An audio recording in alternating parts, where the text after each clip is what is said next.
duty, honor, country dictate what you ought to be, what you can be, what you will be. The destiny of man is not measured by material computations. When great forces are on the move in the world, we learn we're spirits, not animals. Now we are the masters of our fate. Hey there, gents. Welcome back to another episode of the Wolf and Iron podcast.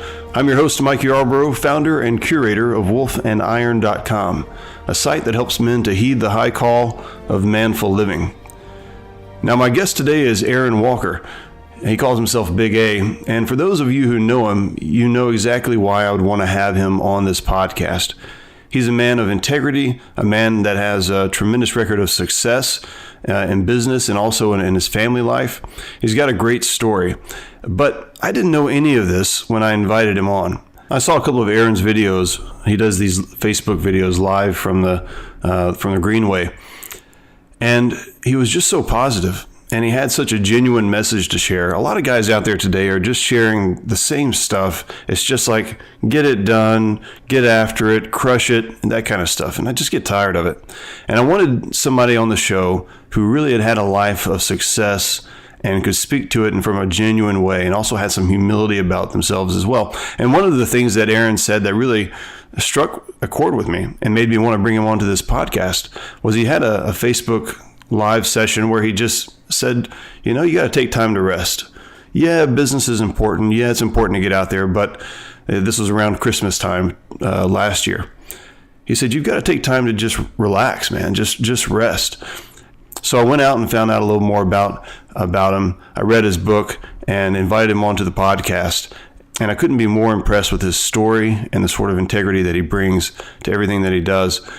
Now, I know you're going to want to check out more about Aaron Walker, and you can do that by going to wolfandiron.com/015. I've got the show notes out there, and at the end of the episode, Aaron gives away something for free to you guys, and so I've got a link to that as well. So without further ado, here's Aaron Walker. Mr. Aaron Walker, thank you so much for joining me on the podcast today. Hey, buddy. Thanks, Mike, for having me on. Well, I want to start off first by saying that I'm jealous of you. And what'd I do? I know it's not because of your success. That's something I actually want to talk about. But you and I are both from Tennessee, and you grew up in the Nashville area, right? Yeah, native Nashvilleian. Yep, and I grew up in Jackson, raised in the country in Mercer, and you've got this awesome Tennessee thick Southern accent that I absolutely. Well, that's what everybody. Yeah, all the people in Nashville are listening to this now, going, "What accent are you talking about?" I know. What do you mean? But I got nothing. I personally blame MTV for that, so it's not your fault. But either way, I am a bit jealous of your accent, and I think though it's one of the things that people are going to pick up on, especially people outside of maybe the Nashville area or the Tennessee area. They're going to hear an enthusiasm that comes across in your voice, not just from your accent, but just your whole personality. It really just exudes a certain kind of peace and enthusiasm. And so I wanted to start off by just asking, you know, where does that sort of come from, do you think? I don't know, man. You know, I wasn't even really that conscious of it until I kind of got into the space and I started doing podcast interviews, and John Lee Dumas invited me to do Entrepreneur on Fire, so I did. And this is funny. I got to tell you two quick stories. Okay. So after the interview, I said, I'm going to listen to it. So he aired it, and I listened to it, and I laid on the floor in my office at home with my hands over my ears saying, Robin, my wife, please tell me that's not me. She starts laughing. I said, who is this guy? This is insane. So anyway, make a long story short, I've done 300 podcast interviews in the past 30 months, and I've listened to 2 of them. And I just cannot listen to myself. And who in the world would want to listen to me? But I was in the airport in Nashville a couple of months ago, and I was walking down through the airport to catch my plane, and I was talking to a buddy that was traveling with me. I passed somebody, and they turned around. They said, Aaron, And I turned around expecting to know who it was, and they said, "You're Avery Walker." And I said, "Yeah." He goes, "Oh, my gosh, nobody has got a voice like that." And I went, "Oh, here we go again." He said, "I heard you on a podcast interview," and he introduced himself. We had a great time. It was fun. But, hey, you know what? I am what I am. It is what it is. God made me who I am, and I'm just going to embrace it and go with it. Yeah. So I don't know what caused it. My mom and dad talk like I do, and it is what it is, man. It takes all kinds. And so here, you get what you get. Well, that's absolutely right. And that's the right way to look at it. I think the hardest thing about hearing yourself is going, I know I don't sound like I think I sound, but I also don't know if I sound good. Right. And I'm here to tell you, you sound good. So you're sweet. You're doing the right Thank you. thing. I appreciate it. You're awesome. You're awesome. Thank you. All right. So some people are probably going, all right, who's this Aaron guy? What are we talking about? Give us a little bit of intro into what it is that you do and kind of how you got to where you are. Yeah, I got to give you a little backstory to do that. First of all, what I do is help ordinary men become extraordinary. That's what I do. And I do it because there are so many men that need enthusiasm. There's so many men that need edification. They need encouragement. They need a safe environment, and I provide that. So, to let you know how I got there, in order to do that, first of all, I coach men. Nothing against women. It's just that, I identify with men. I've been in men's group, accountability groups for 30 plus years. And so I understand how men think. I know the challenges that they're dealing with. And so I just elected for that to be my niche market. And it's men from 27 to 55 years old. That's kind of my niche market. I help entrepreneurs. I can help corporate people, not a problem, but my niche market is guys that are doing a couple of $100,000 up to, we have clients that do $125 million a year in gross revenue. So it's kind of a broad spectrum in regards to, we all want to live a successful and significant life. And that's what I help people accomplish. Let me take you way back real quick. I'm 56 years old now, soon to be. And when I was 13 years old, I started working in a local pawn shop. So anyway, Michael, I was 15 years old, decided I wanted to go into business. So I went to summer school, night school, graduated 2 years early, had enough credits to graduate, met a couple of guys that had a lot of money because we were broke. My dad didn't have any money. We had a house that my dad paid $6,500 for, about 600 square feet. There were 6 of us living in it. And we later lost that in bankruptcy. Right? So I know about being poor. We were a very, very poor family. So I had to change things. I had to say, hey, in order for this to happen, I've got to find somebody with some money. So I did, and we went in partnership. Make a long story short, we opened our first pawn shop when I was 18 years old. I owned a third of it. Robin and I got married 2 weeks out of high school, and so she'd come down every night and help me work, and we built up 4 stores. Cash America came along in 9 years. They're a Fortune 500 company. They made me an offer I couldn't refuse. So here I am, Michael, 27 years old. I'm done. I've retired. And I'm thinking, oh, my goodness, this is the American dream. How does it get any better than this, Right. Well, it didn't work out that way. And what happened is I was getting into bed in the middle of the day. Robin woke me up one day and she said, "This is not the guy I married." I said, "I'm bored out of my mind." I'd gained 50 pounds in 18 months. I wasn't doing anything. We went to Florida for about 3 weeks, and then I played golf every day for about 6 months, and that got old, and then I didn't have any reason to get up. There was no purpose. There was no meaning. She said, "You got to go back to work." So I did, went back, bought the company I started with when I was a teenager, and we spent the next 9 or 10 years. I worked 3 days a week. My partner worked the other 3 days a week, and we quadrupled the business, built a new building. It was phenomenal. I'm like, this is the American dream. Like, I'm working 3 days a week. My partner's working the other 3, making plenty of money. Things were good until August 1st, 2001, and my life changed forever that day. It was a Wednesday morning. I was headed to the office. Things were good, but it's hot in Nashville. In August, it's like the humidity's terrible. I got the air cranked up high as it'll go, listening to the radio. It was 7:30 in the morning, and I'm tooling down the road, and a guy was crossing the street to catch a bus. He didn't look my way, and I ran over and killed a pedestrian. Gosh. And, man, I want to tell you, my life at that moment come to a screeching halt. And I'm even thinking, God, this is not really happening to me. I don't know, Michael, if you've ever had anything like that happen to you, but it was so surreal. It was like I was literally watching a movie. And I don't want to over-dramatize it, but I didn't want to turn around. Yeah. because, I didn't want to look back. Finally, I got the courage up. I turned around and looked. Cars were stopping everywhere. It was a 4-lane highway. And there was a turning lane in the center, and this guy was laying in that turning lane, and where he'd hit the front of the truck and spun around it, put him in the turning lane. Gosh. And I said, God, please, this can't be happening. So I grabbed my cell phone, and my hand was shaking so hard I couldn't dial 911. So I had to stop my right hand with my left hand from shaking. Finally dialed 911, and I got out of the car. Man, there were people everywhere. I ran over, and the guy was motionless. Well, I don't want to be too graphic, but his name was Enrique. He was from the Philippines. He was 77 years old, and we found out later he just didn't see me. He just couldn't see good. He just didn't see me. Yeah. He lived 3 days in the Vanderbilt trauma unit, and unfortunately he passed away, left a family, and, man, it rocked my world. So Robin was out of town with our girls. They were on a mission trip with our church in Florida, so I called her, and next day they came home, and it was terrible. And so my buddies came, my pastor came, and for the next several weeks, we kind of worked through it. And I told Robin I was retiring. I said, I'm finished. I've been chasing money since I was 13. I was 41 at the time. And I said, we've had great success. And I'm not saying that boastful. God was just really good to us. He blessed our business. And we had all the stuff, Michael. So I don't want to minimize stuff because I love stuff, and stuff is good, and making money is good, and it's fun. I can't stand it when people with money go, money's not important. I want to go, you liar, it is important. Let's take it away from you, and let's see how important it is. Yeah, it's important, but don't make it your God. Don't make it your central focus, the only reason that you're doing whatever you're doing. And here's what I discovered through that process. We sold the business. I did. I retired for the second time. And I said, I'm completely finished. And we took 5 years off. I didn't do anything for 5 years. We built a new house, and we traveled extensively. I was very grateful that I had some money at the time. It allowed me to take some time off and allowed me to travel.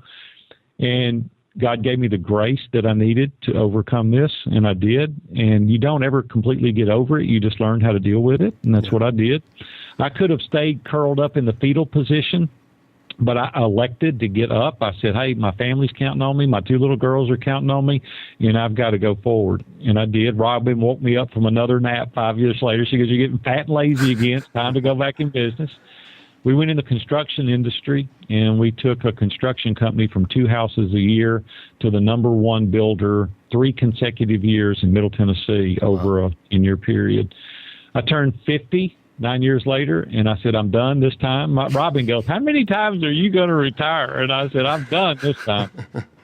Well, I did. I retired. I said, I'm completely finished. And I've been in a mastermind group for decades now with Dave Ramsey and Dan Miller, Ken Abraham, Jeff Mosley. Some of those names may or may not mean anything to the audience, but there are guys that live here in Nashville that have done some amazing things in their businesses. And Dave Ramsey gave me advertising in 1995 to try him. And so I did, and I was his longest running sponsor. 21 years I was a sponsor on his show, and we became very close friends. He invited me to his personal mastermind, and we met in his office. And when I retired, he said, how long are you going to be retired? And I said, I'm done this time forever. And Dan Miller said, no, you're not. Twice before you've done this, you're too energetic. You need to coach. Yeah. And I said, Coach, I'm not doing that. Well, are you crazy? I'm not coaching anybody. And Dan Miller said, no, listen, man, you've had 12 businesses. You've been married 30 plus years. You've got something to say. So make a long story short, Dan Miller invited me to Coaching with Excellence, which I fell in love with. Then I went on to do, no, it wasn't Coaching with Excellence. It was Innovate. That was the one he was doing then. Okay. Dave Ramsey invited me to do Entree Leadership Mastery Series, which I loved.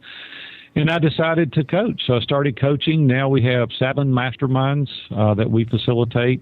We have clients nationally and internationally. I have one-on-one clients. We have the community, which men from all over the world are joining now.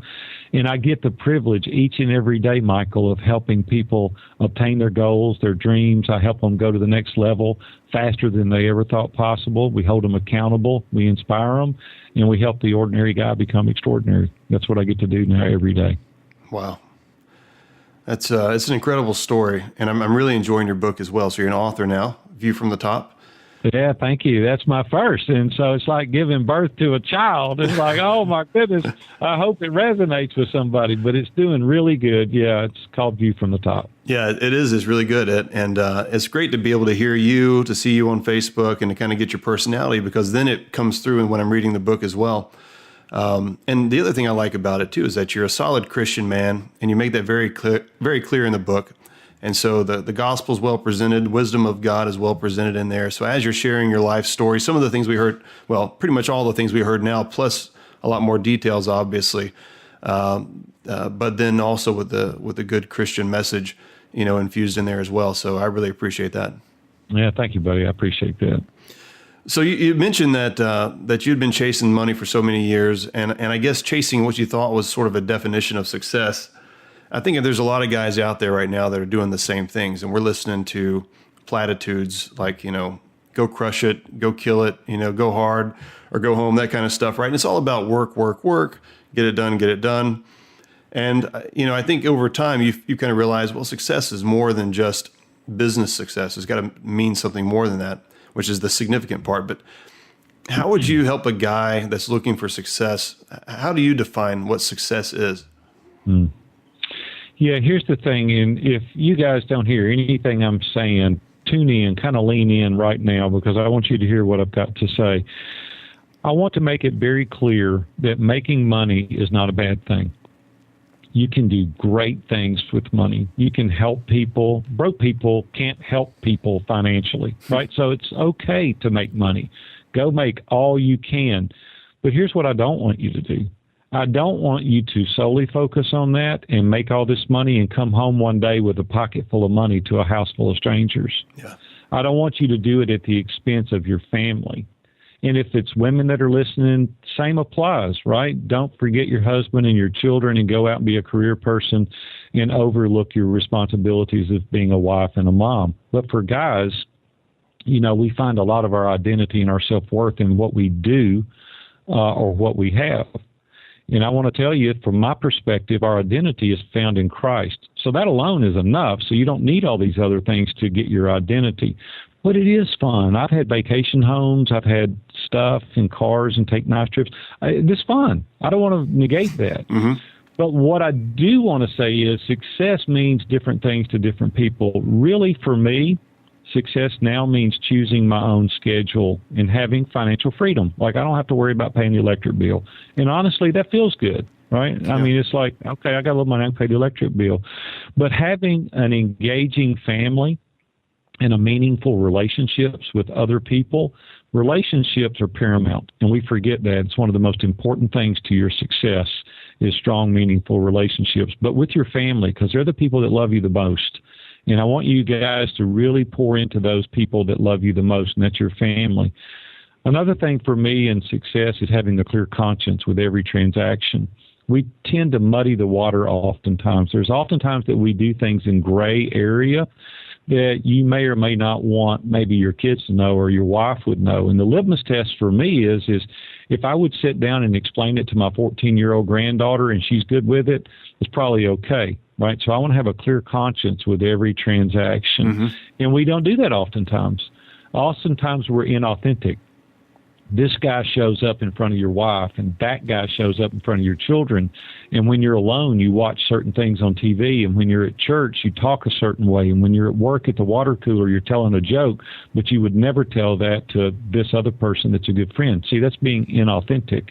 And I want to teach people to be successful. One person needs to show up. You need to be authentic.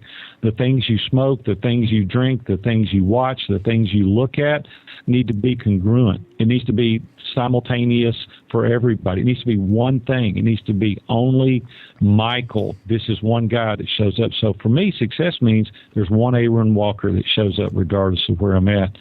Another thing for me is taking care of myself physically. You know, I'm pretty close to weighing what I did when I got out of high school. Wow. And I want to continue to take care of myself, even after, 40 years now being out of school. I want to learn to be content, but not complacent. Mm-hmm. People confuse those oftentimes. I want to go for it. Listen, I don't care what I'm doing. I want to give it all I've got. I don't want to be average at anything because average is just as close to the bottom as you are the top. And I don't want to be that. I want to be the guy that excels. I want to go for it, but I want to learn to be content. I want to have a clear sense of direction. I want to know where I'm going at all times. I want to be able to dream well. I want to establish goals. I've already talked about a little bit of my faith. I want to understand that there's a higher power and I trust in him. But then I want to have meaning and purpose. Everything I do now, I want it to have meaning and purpose, because I found out in 2001 that my life can be taken away immediately. And what my legacy would have been then was he made a lot of money at an early age and he was able to quit, period. That would have been the end of it. But now I want to leave a legacy of wisdom. I want people to look back and say, man, that guy had it figured out financially, and he also had it figured out significantly. So for me, that's what success is. Wow. And that's great. And I think it's absolutely right that you're pouring that back into other men. And I think that's absolutely the calling that we have. The iron sharpens iron, right? One of the things that you mentioned in the book is that your dad owned a small construction business. And even though it ended up going bankrupt, it kind of reminded me of my influence from my grandparents. Both of my grandfathers had construction type of things. One actually had a small construction business as well. The other was a painter, so he owned a painting company. So I got a chance to see them as, being entrepreneurs. I got a chance to see them writing checks out to their employees and doing those kinds of things. My grandfather on my mother's side that had the construction business was far more hands-on, so I would see him actually go to the job sites or actually do the work. Whereas my grandfather on the painting side was more of a, he's kind of the foreman that goes and visits the sites and that kind of stuff. And so, but in both of those senses, I got a chance to see them manage their own schedule, choose their own, work they were going to do, manage their day, and those sort of things. And so I was kind of wondering for myself and also for you, do you think your dad having a construction business, even though it ended up not working out, seeing him be an entrepreneur, did that have an influence on you, or do you think that came from somewhere else? Well, I'm going to kill you with my answer, but I got to be honest with my answer. All right. What I saw in my dad, first of all, I want to tell you, my dad was my best friend. I lost my dad 10 years ago. My dad was my best friend. We got to work together for years. He worked with me in a company I owned, and we lived on the same street together. We literally, not figuratively, we literally hunted or fished together every week of my life. Wow. So my dad was my best friend. But my dad was a horrible business person. First of all, because my dad didn't care anything about making money. My dad cared about people. Michael, you would have hugged my dad 5 minutes after you met him. Everybody loved my dad. My dad was an amazing man. People loved him. He loved life. He laughed all the time. He loved life. But he was a horrible business person. And here's what inspired me about the entrepreneurial side of my dad. I was running from something, not to something, watching my dad. Let me explain it. So when my dad was a general contractor, he literally was the general contractor. He's the guy that hammered the nails in. He dug the footing, with a shovel. He dug the water lines. I mean, my dad was a hard-working man. He just didn't know how to make money. So I would watch my dad work that hard and come home exhausted. My dad had to crawl out of bed in the mornings because he was so sore. And I've watched him sweep snow off of a roof in the winter to re-roof the house. So I didn't want to work that hard. Physically, I didn't want to work that hard. Yeah. And so I said, I'm going to do whatever I've got to do not to have to work as hard as my dad did. So it pushed me, it motivated me to pursue other avenues, to become an entrepreneur, to use my mind more than I had to physically. And that really was the catalyst. All the men in my family were entrepreneurs. My grandfather, my great-grandfather, they all own businesses. I guess it's in my blood, but I didn't see it modeled necessarily. But it gave me a sense of purpose and meaning by helping other people in later years as a direct result of being that entrepreneur that I maybe wouldn't have had the opportunity otherwise. Gotcha. Yeah, no, I can see some of that as well. I remember working for my grandfathers and thinking this is not going to happen for the rest of my life. This is okay for summer money, but when I had enough money saved up to get something that I wanted, I was out because it was physically taxing. And kudos to those guys that could knock it out and do that kind of work all day long. It's tough. So when you began starting businesses, as young as you were, but even back in that time period and not too long ago, it was very much, I'm going to buy a brick and mortar store, or I'm going to start something that's more physical. Today, though, it's gotten a lot easier. I mean, you can start a blog. You could, you can start an Etsy shop. You can get an Instagram account and start, kind of selling things through there.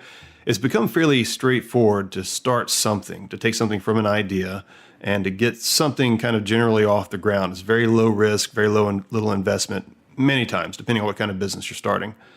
And I've sort of wondered, has the ease of that really watered down this idea of what it means to be an entrepreneur? Yeah, you've said the word easy twice in your description, and I would take you to task on that just a little bit, right. Not to reword the question, but man, I don't know about easy if you do it right. Okay, so let me say this. I think that the internet has allowed us many more opportunities. I think the word easy gets in the way, and people get involved oftentimes, and it's not as easy as they thought to make it successful. It's easy to get started, but you can get started on anything, but to be successful isn't necessarily easy. Tim Ferriss is a great guy, but this 4-hour work week that he's come up with, I've not discovered how to do that yet. It's hard, dead-gum work. I mean, hard. The reason is because I don't leave nothing on the field. Yeah. Zero. I squeeze every drop out of the towel. I'll work. I get singularly focused, and I will go for it. So not to, demean the question, but what I'm saying is it is easier to come up with an idea and throw it on the web, but the harder part is making it successful. So here's my idea of that. Most people want to reinvent the wheel. They want to come up with something no one's heard of. They want to come up with something that's so creative. My idea is don't reinvent the wheel. My idea is I'll do it better than you.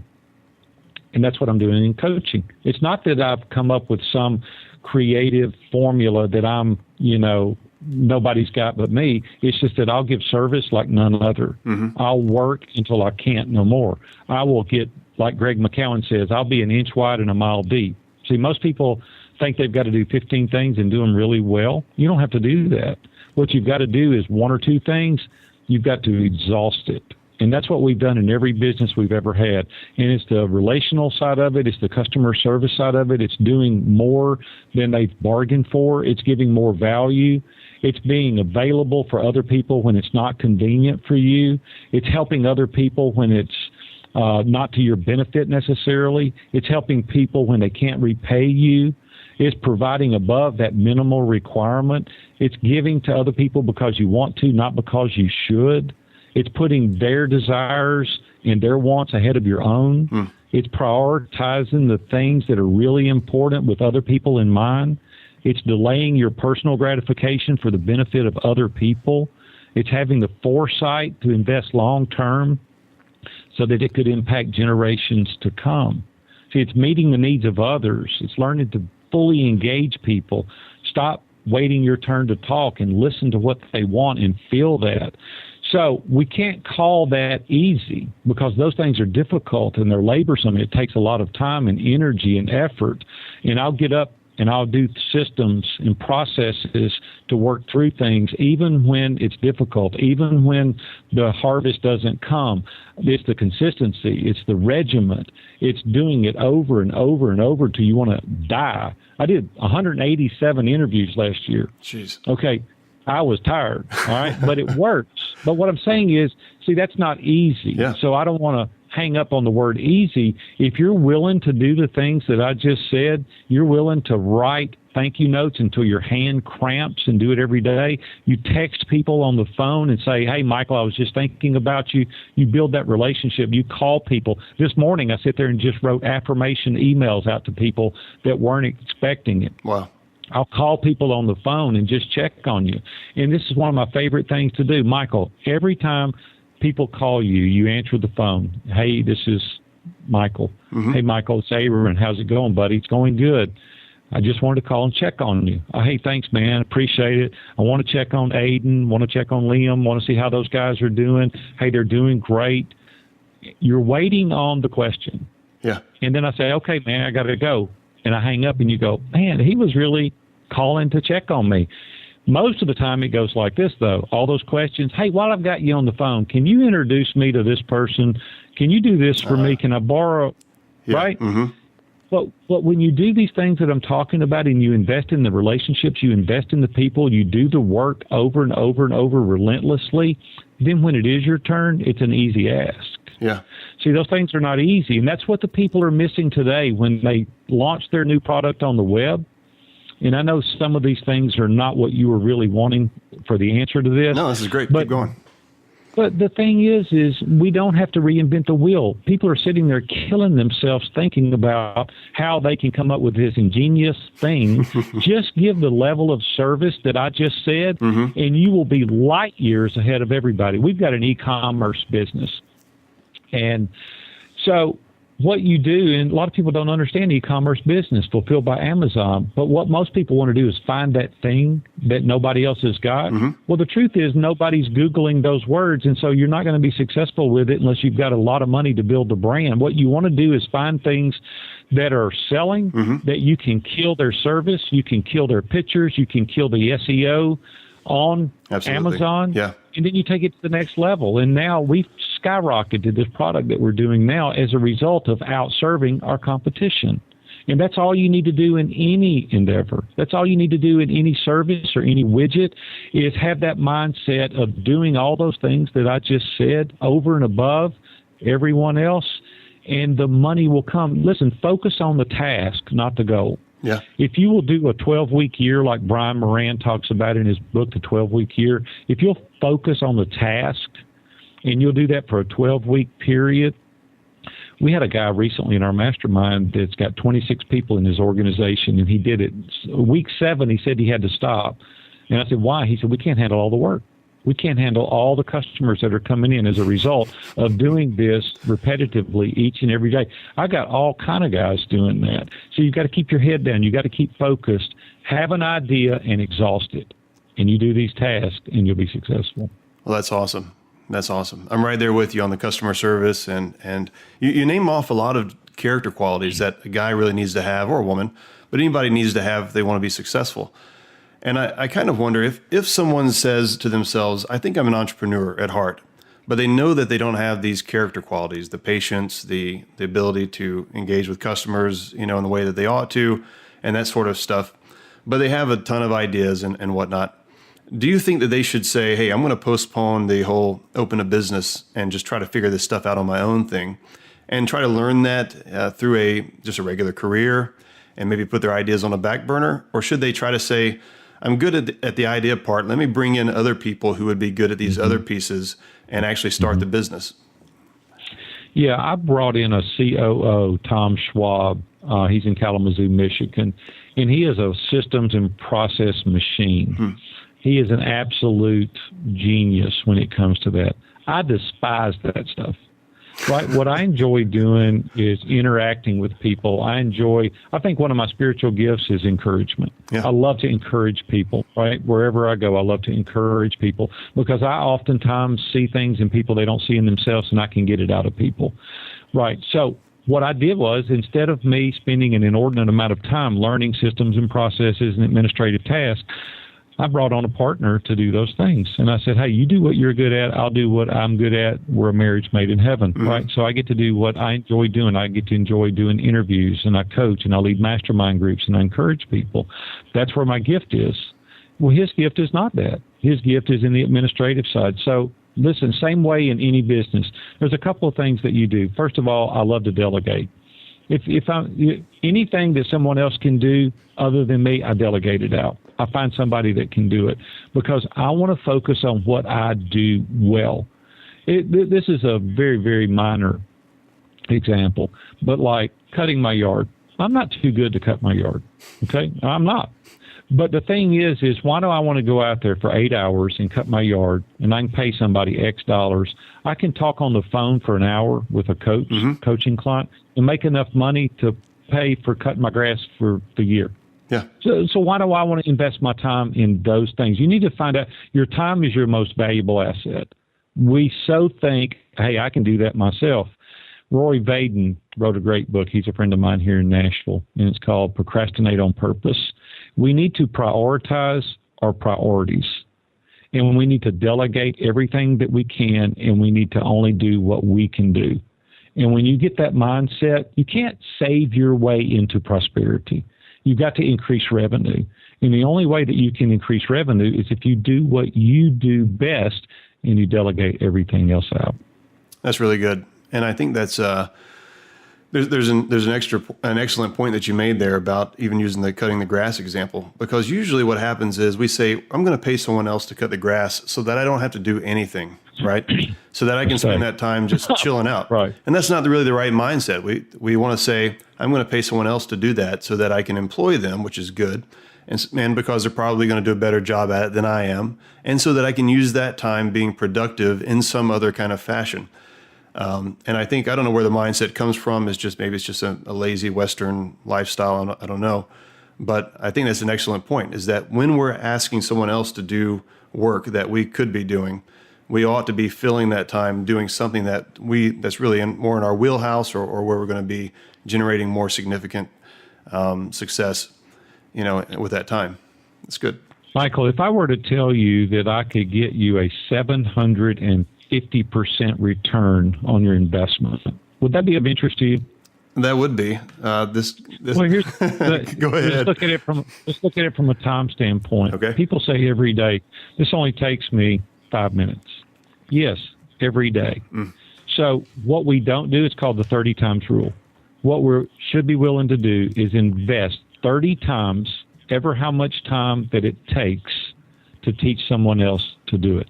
So you've made a 30 times 5, you've made an hour and a half, 2 hour commitment to teach somebody to do something that takes you 5 minutes a day. If you do the math on that and divide it out, don't take the time, I can save you. It saves you 750% return on your investment annually, because you spent 2 hours teaching somebody to do something. You don't have to do it anymore. Well, there's greater examples, but what we won't do is take the time to train somebody to do a task that we do every day. We need to automate it, delegate it, or eliminate it. Yeah. And if you'll take the time to do those things, man, you'll free up yourself so much time to do only what you can do. That's excellent. And this is really speaking to me right now, because as I mentioned, I've got another project that I'm working on called Rustic in Maine. And it's a great business. It's taken off really well. I create these neat rings out of historic woods and stuff. So it's really unique. And it's easy to find the audience. It's just people who are getting married or who have anniversaries and that kind of stuff. So that's going well, but it's a lot of manual labor and time on my part. And I've come to the point where I have maturity, I guess, maybe. Something's kicked in where I realize that I'm actually trying to build a business, not necessarily trying to make rings all day. And part of that means that I've got to have other people in here who are going to be doing some of this work in my stead, right? So that I can actually focus on new product design, building, getting the business out there, and those kinds of things.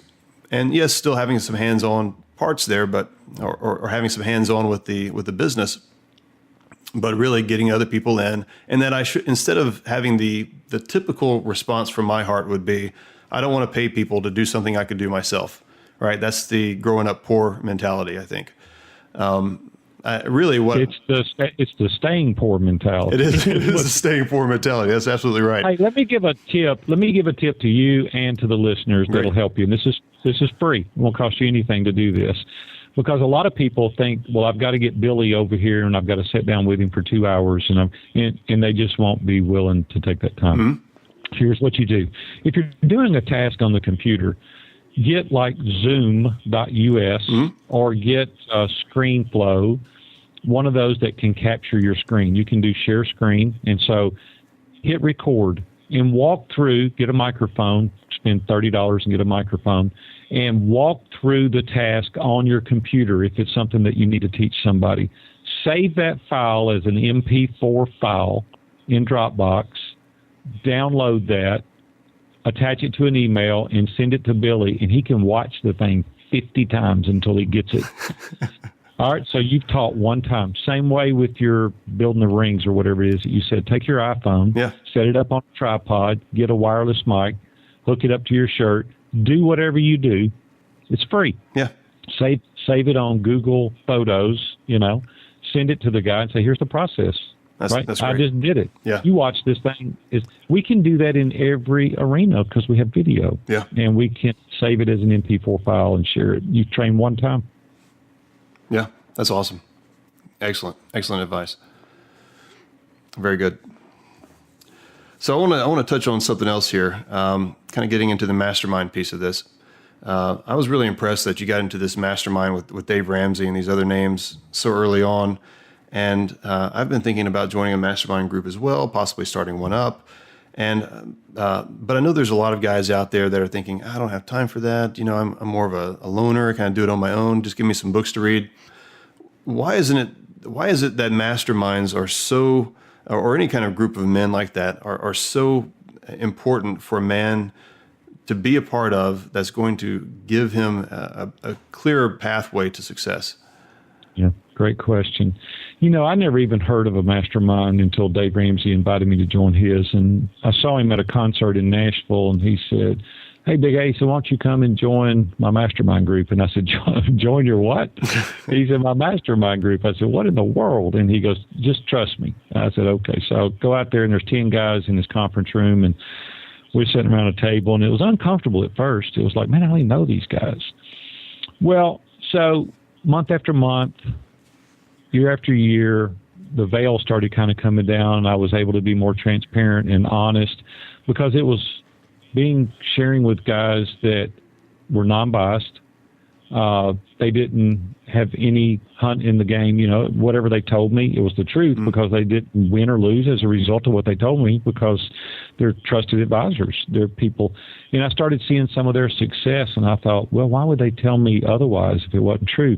Because we only have one lens. Yeah. We only have one filter. And the enemy to excellence is isolation.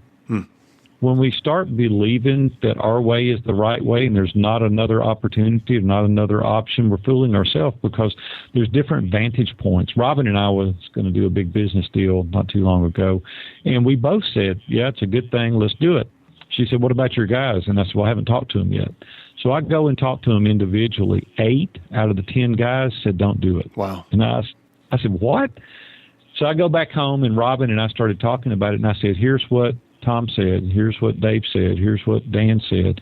It made perfect sense. See, I didn't know to know. Yeah. They had other life experiences that I didn't have.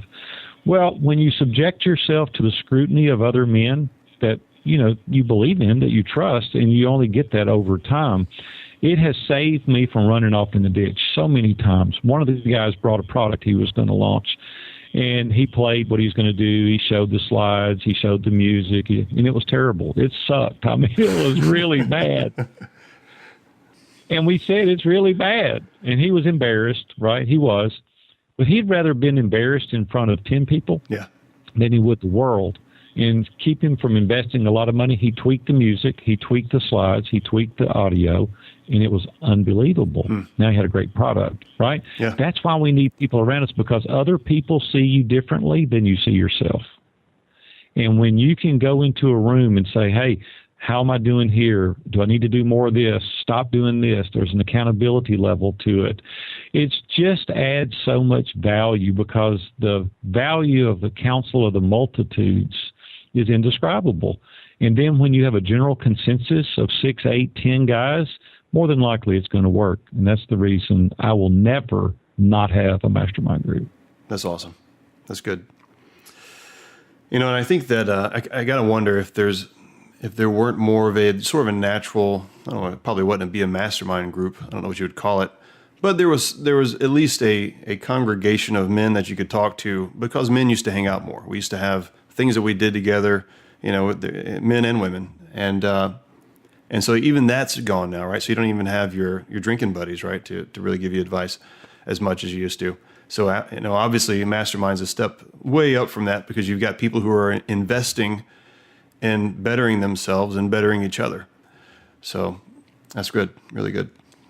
Yeah, the thing is, too, bear in mind, your drinking buddies just want a seat at the table. They want to be liked, so they're going to tickle your ears and tell you whatever you want to hear to have fun and to laugh. A mastermind member that's spending week after week, year after year with you, has your best interest at heart, is going to tell you the truth, and that's where the major difference comes in. Yeah. Yep. Well, there's probably 100 other questions I could ask you, but I'll just kind of end with this one here. So you've had quite the life. I really recommend people to go out and read your book, View from the Top. and just get a whole really good overview of all the things that you've done, starting at such an early age. But of those things that you've done, what's really been the most significant thing that you've been a part of to your kind of heart as a man? That's a great question. Probably what I'm doing now with View from the Top has had more of a significant impact, because we have guys that are doubling, tripling, quadrupling their business. We have people that have been married 10, 15, 20 years that say their marriage is better than it's ever been. We have men that have had a pornography addiction that have gotten off. We've got people that have gotten off the pornography. We've got people that had alcohol addictions that have stopped drinking alcohol. We've had people start going to church that weren't. We've had people that had no faith that now have faith. We have men that are better husbands, that are better dads. They're paying attention to their families. They have priorities in order. There's some semblance of order to their life now, where before it was just constantly working, trying to make ends meet. Now they have some sense of balance in their life in regards to spiritual, in regards to personally and professionally. And when you start thinking about people's lives being better than just making more money, it'll get you out of bed in the mornings. And so for me, that's been the absolute most significant thing I've been involved in. That's great. Well, it sounds like you're doing the Lord's work here, and something certainly that men need all around. And I like the fact that you're not just saying, I like the fact that you didn't just simply stop at men are more successful in their businesses. And I knew you wouldn't. That you're talking about their lives. You're talking about what it means to be a man all around. And I really appreciate that. I appreciate what you're doing. I appreciate talking to you today. I know all the guys that are listening to this are going to get a lot out of this episode. Michael, I brought a little gift for your listeners, if it's okay if I give it away. Oh, absolutely. Yeah, if you'll go to viewfromthetop.com/wolf and iron, all spelled out in lowercase letters.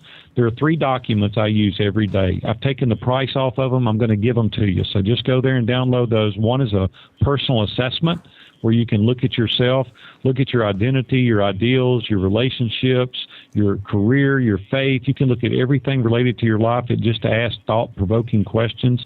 The second one is called What Do I Want? Most people don't know what they want in life. They just want bigger and better and shinier and faster. Just give me more. And maybe that's not the right thing for you. So it asks you very specific questions about what you want in your life. And the third one is called Steps to a Productive Day. It's kind of a to-do list on steroids where it can walk you through your day every day to help you be more productive and intentional. And if you'll just go to viewfromthetop.com/wolf and iron, those documents are there for free. Hey, guys, listen, fear missing an opportunity more than you fear failure, and couldn't do it, and could did it all. You develop those 2 mindsets, you'll be successful at whatever you do. That's amazing. Thanks so much for that, and thanks again for being a part of the show. Enjoyed it, buddy. We'll see you. All right, men. Thanks so much for tuning in, and thanks again to Aaron Walker for being a part of this. To find out more about Aaron Walker, head over to wolfandiron.com/015. I've got links out there to his Iron Sharpens Iron mastermind group and other things that View from the Top offers. If you enjoyed this episode, be sure and let somebody know. And until next time, keep your powder dry, and may a fair wind be always in your sails.